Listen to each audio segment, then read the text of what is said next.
अस्सलामुअलैकुम dear students. I hope आप सब लोग ठीक होंगे। प्यारे बच्चों, आज क्लास जो हमें लेनी थी वो थोड़ी लेट हो गई। आज जुम्मा भी था तो उस वजह से वहाँ पे भी बिज़ी हो गए। फिर उसके बाद आए, थोड़े से बिज़ी हो गए, इंसान हो जाता है जुम्मा के दिन, तो थोड़ी सी लेट होगी। तो चलो कोई बात नहीं। जिस तरीके से हम क्लास के अंदर पढ़ते थे, एक दो दिन हम पहले टॉपिक पढ़ते थे, फिर तीसरे दिन उसका रिपीट करते थे पूरा, फिर आगे निकलते थे हम। वैसे ही करेंगे। कल तक हमने जहाँ तक पढ़ा था उसको मैं आज आपको रिपीट करूँगा, पूरा रिपीट करूँगा। जिसको समझ में नहीं आया होगा उसको भी समझ में आ जाएगा। तो प्यारे बच्चों, मैंने आप लोगों को हेरिडिटी और जेनेटिक्स के बारे में पढ़ाया। मैंने आपको बोला हेरिडिटी जो है, इसको समझने से पहले आपको करैक्टर के बारे में पता होना चाहिए। वो करैक्टर क्या है? करैक्टर इस तरीके से हैं जिस तरीके से, फॉर एग्ज़ाम्पल आप मेरी एग्ज़ाम्पल ले लो। मैंने शादी की है, मेरे नोज़ का साइज़, मेरे नोज़ का कलर, मेरी आँखों का कलर, मेरे बालों का कलर जो होगा, ये करैक्टर्स हैं, इसको करैक्टर बोला जाता है। अब यही जो मेरे करैक्टर जब मेरे बच्चे में ट्रांसफ़र होंगे, जब मुझे बच्चा होगा, जब मेरे करैक्टर मेरे बच्चे में ट्रांसफ़र होंगे, उसको बोला जाता है हेरिडिटी, यानी कि जीन्स ट्रांसफ़र हो गए। क्या हो गए? जीन ट्रांसफ़र हो गए, उसको हम हेरिडिटी बोलते हैं। दूसरी टर्म मैंने आपको बोली थी इसमें जेनेटिक्स के बारे में। ये तो हेरिडिटी के बारे में है। दूसरा मैंने आपको बोला था जेनेटिक्स के बारे में। जेनेटिक्स जो है यानी कि वो ब्रांच ऑफ साइंस है जिसमें आप बायोलॉजिकल प्रॉपर्टीज़ पढ़ते हो। यानी कि बायोलॉजिकल प्रॉपर्टीज़ आप क्या पढ़ते हो? यानी कि पेरेंट्स से ऑफस्प्रिंग में जो करैक्टर ट्रांसफ़र होते हैं उसी को जेनेटिक्स बोलते हैं। ये जो जेनेटिक्स है, ये किसने सबसे पहले कॉइन की? विलियम बेटसन ने। कब की थी? 1905 में की थी। उसके बाद मैंने आपको पढ़ाया था वेरिएशन के बारे में। वेरिएशन मैंने आपको बोला था यानी कि जिस तरीके से पेरेंट होता है वैसे ही उसका बच्चा एग्जैक्ट कॉपी नहीं होगी। यानी कि जिस तरीके से उसके बाल होंगे, उसकी आंखें होंगी, उसका नाक होगा, यानी कि ट्रू कॉपी बच्चा उसका नहीं हो सकता है। कुछ डिफरेंस उनमें होगा। ये जो डिफरेंस उनमें होता है पेरेंट्स और बच्चे में, उसी को वेरिएशन बोला जाता है। उसके बाद मैंने आप लोगों को बोला था यानी कि ये तो ट्रांसफ़र करैक्टर हो गए। फिर मेंडल एक साइंटिस्ट था जिसने क्या काम किया? जिसने एक एक्सपेरिमेंट किया। क्या किया? एक्सपेरिमेंट किया। उसने अपने एक्सपेरिमेंट में ये शो किया कि किस तरीके से करैक्टर एक जगह से दूसरी जगह ट्रांसफ़र हो जाते हैं। तो इसको पढ़ने से पहले मैं आपको एक चीज़ और क्लियर कर देता हूँ, जीनोटाइप और फिनोटाइप के बारे में, F1 जनरेशन और F2 जनरेशन के बारे में। जीनोटाइप अगर आपको कोई पूछेगा, यानी कि जो जेनेटिक कॉन्स्टिट्यूशन होती है ना ऑर्गेनिज्म की, सिंपल वर्ड में मैं आपको बोलूँ, genotype is the description of gene. यानी कि जो जीन की डिस्क्रिप्शन होती है ना ऑर्गेनिज्म में पाई जाती है, उसको हम जेनोटाइप बोलते हैं। फॉर एग्जांपल हमने अगर genotype is always a pair of letter, यानी कि आपको वो पेयर ऑफ लेटर भी हो सकता है। जिस तरह मैंने आपको कैपिटल टी के बारे में बोला था, टाल पी प्लांट के बारे में बोला था, डिवार्फ पी प्लांट के बारे में बोला था, स्मॉल टी, यानी कि वो जीनोटाइप है। फिनोटाइप हम बोलते हैं जो करैक्टर्स निकल के आता है ना इस जीनोटाइप का, चाहे वो टाल आए चाहे वो डिवार्फ आए, ठीक है ना, उसको हम बोलते हैं फिनोटाइप, जो F2 जनरेशन में होता है। F1 जनरेशन में जीनोटाइप निकलता है और F2 जनरेशन में फिनोटाइप निकलता है। उसके बाद मैंने आपको बोला था कि ये जो मेंडल ने कंट्रीब्यूशन किया, मेंडल ने यहाँ पे ये शो किया है कि किस तरीके से करैक्टर एक जनरेशन से दूसरे में ट्रांसफ़र होते हैं। मेंडल ने सबसे पहले क्या काम किया? मेंडल ने पी प्लांट के ऊपर एक्सपेरिमेंट किया। किसके ऊपर एक्सपेरिमेंट किया? पी प्लांट के ऊपर इसने एक्सपेरिमेंट किया, क्योंकि वो इसको आसान था। वो उसके अंदर पी प्लांट जो था वो आसानी से डिफ्रेंशिएट हो जाता था, उसके करैक्टर आसानी से डिफ्रेंशिएट हो जाते थे, इसलिए उसने पी प्लांट के ऊपर ज़्यादा जोर दिया, उसी के ऊपर एक्सपेरिमेंट किया। और दूसरा इसका रीज़न ये था, इसने उसको खुद सेल्फ पॉलिनेट किया था, यानी कि खुद उसको पॉलिनेट किया था, यानी कि खुद लगाया था वो प्लांट। उस वजह से भी इसने वही प्लांट चूज़ किया एक्सपेरिमेंट के लिए। इसने सबसे पहले क्या काम किया बच्चा, इसने F1 जनरेशन में जो मैंने यहाँ पे आपको शो किया है, यानी कि इसने टाल प्लांट लिए, यानी कि मेल प्लांट कैपिटल टी और डिवार्फ पी प्लांट लिया स्मॉल टी। यहाँ से एक जीन कैपिटल टी के इधर आ गया और दूसरा जीन कैपिटल टी के इधर आ गया, यहाँ से एक जीन इस कैपिटल टी के इधर आ गया और एक यहाँ पे आ गया। फिर इसको क्रॉस किया, आपस में क्या किया, क्रॉस किया। जब ये कैपिटल टी मिलेगा स्मॉल टी के साथ तो क्या रिजल्ट निकलेगा, कैपिटल टी स्मॉल टी। फिर यही कैपिटल टी मिलेगा दूसरे स्मॉल टी के साथ तो क्या निकलेगा, कैपिटल टी स्मॉल टी। फिर ये दूसरे वाला कैपिटल टी इस स्मॉल टी के साथ मिलेगा, फिर इस स्मॉल टी के साथ मिलेगा। तो जितने भी हमारे पास रिजल्ट आएगा F1 जनरेशन में वो कैपिटल टी और स्मॉल टी आएगा। तो इसको बोला जाता है ऑल टाल पी प्लांट, यानी कि सारे के सारे F1 जनरेशन में आपको टाल पी प्लांट्स आएंगे। फिर इसने क्या काम किया, इसने बोला कि F1 जनरेशन में जो हमारे पास सारे के सारे टाल पी प्लांट आते हैं, इसके साथ दूसरा प्लांट भी होता है मगर वो कंप्लीटली हमें पता नहीं चलता है। वो कहाँ पता चलेगा, वो हमें पता चलता है F2 जनरेशन में। वहाँ पे पूरी तरीके से जो करैक्टर्स होते हैं, जो गैमेट्स होते हैं वो डिफ्रेंशिएट हो जाते हैं। वहाँ पे टाल अलग हो जाते हैं और डिवार्फ अलग हो जाते हैं।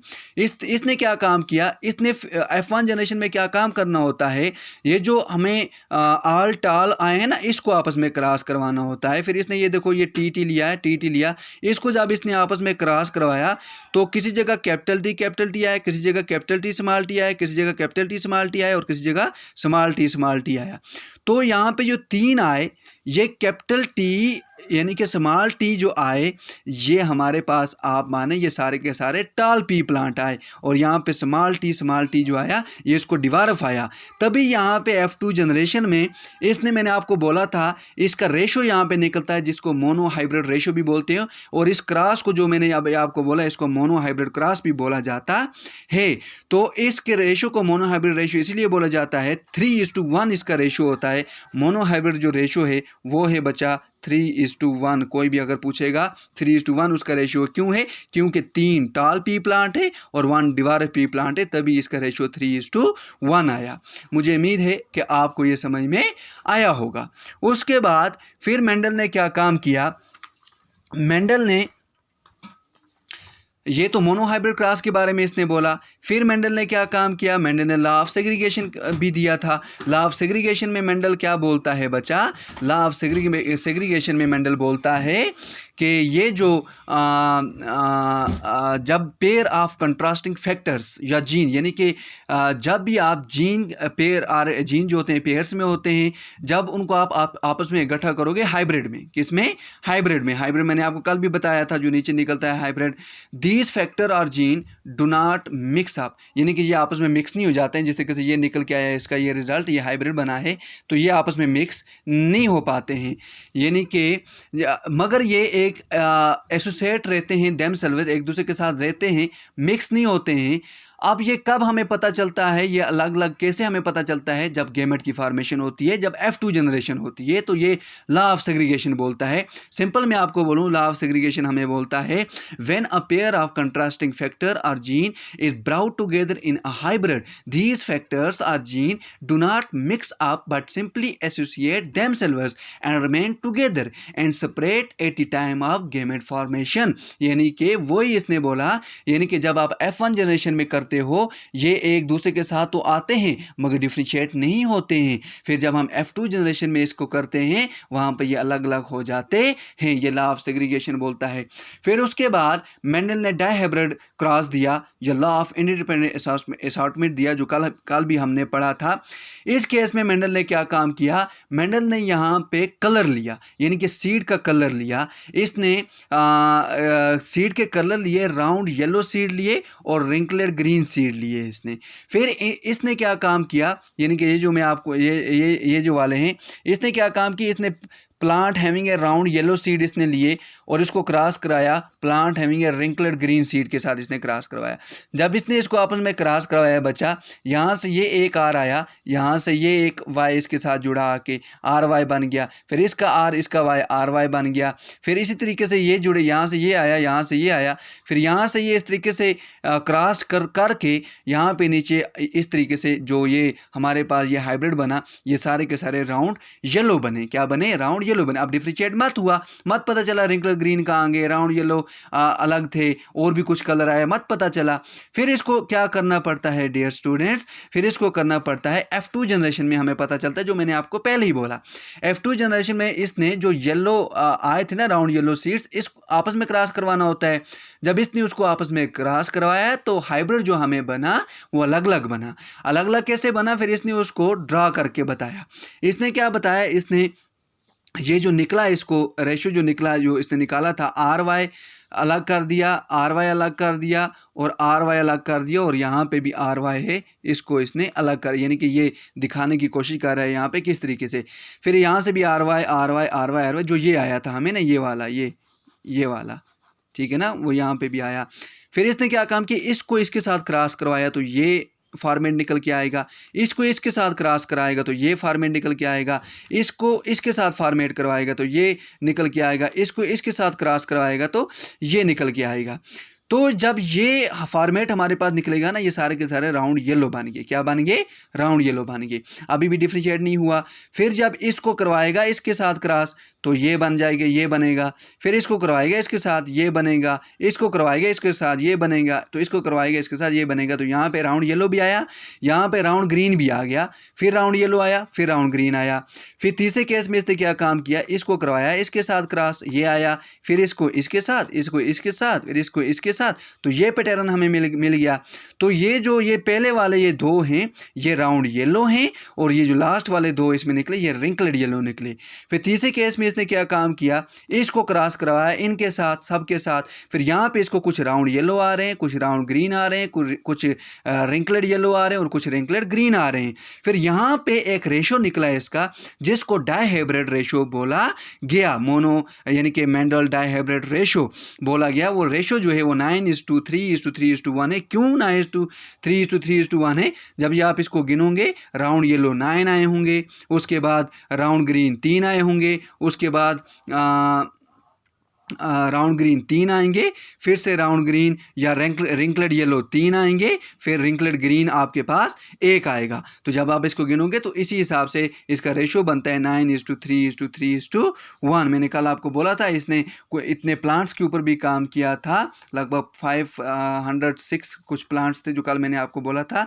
फिर उसका रेशो इसने निकाला था। तो इसमें हमें पता चला कि किस तरीके से ये चीज़ें डिफ्रेंशिएट होती हैं और किस तरीके से पेरेंट का करेक्टर ऑफ स्प्रिंग में जाता है। अगर कोई आपको जीन के बारे में पूछेगा, जीन किसे बोलते हैं, तो आप बच्चा सिंपल उसको बोलना, gene is a unit of DNA. यानी कि जीन एक डीएनए का यूनिट है क्रोमोसोम में, जो कहाँ पे पाया जाता है बच्चा, न्यूक्लियस में। जी यानी कि सेंटर में, न्यूक्लियस सेल के सेंटर में न्यूक्लियस पाया जाता है, वहाँ पे ये पाया जाता है। Gene are actually unit of heredity, यानी कि इसको यूनिट ऑफ हेरिडिटी बोला जाता है, क्योंकि ये ट्रांसफर होता है character from parents to their offspring.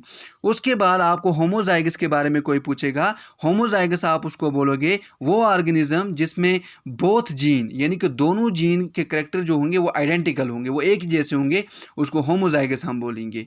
ठीक है। और हेटेरोजाइगस आप उसको बोलोगे जिसमें करेक्टर्स अलग अलग होंगे, एक जैसे नहीं होंगे। दो जीन्स के करेक्टर, बोथ जीन के करेक्टर अलग अलग होंगे, एक जैसे नहीं होंगे, उसको हेटेरोजाइगस हम बोलते हैं। अगर फॉर एग्जांपल सारे के सारे टीटी आएंगे तो होमोजाइगस, या स्मॉल टी आएंगे तो होमोजाइगस, यहाँ पे एक कैपिटल टी और स्मॉल टी निकलेगा तो उसको बोलते हैं हम हेटेरोजाइगस। तो मुझे लगता है बच्चा आप लोगों को ये अच्छे से समझ में आया होगा। मैं होमोजाइगस और हेटेरोजाइगस के बारे में बोल रहा था, यानी कि अगर स्मॉल टी आए, ये एक ही जैसा है ना बच्चा, तो ये एक ही जैसा है, ये दोनों करेक्टर सेम हैं, इसको होमोजाइगस बोला गया। अगर स्मॉल टी और कैपिटल टी और स्मॉल टी अगर आएगा, ये दोनों अलग अलग है, इसको हेटेरोजाइगस बोला जाता है। आई होप, मुझे उम्मीद है कि आपको ये समझ में आया होगा। जिस बच्चे को समझ में नहीं आया है वो मुझे मैसेज करेगा कि सर यहाँ तक जो हमने पढ़ा ये हमें समझ में नहीं आया। So best of luck, see you इंशाल्लाह tomorrow, have a nice day. आप लोग अपनी अटेंडेंस भी ड्रॉप करना है यहाँ पे, मैं अभी आपको ये उसमें डाल दूँगा आपके ग्रुप में, आप लोग इसको सुन लेना। So best of luck, see you इंशाल्लाह tomorrow, have a great evening.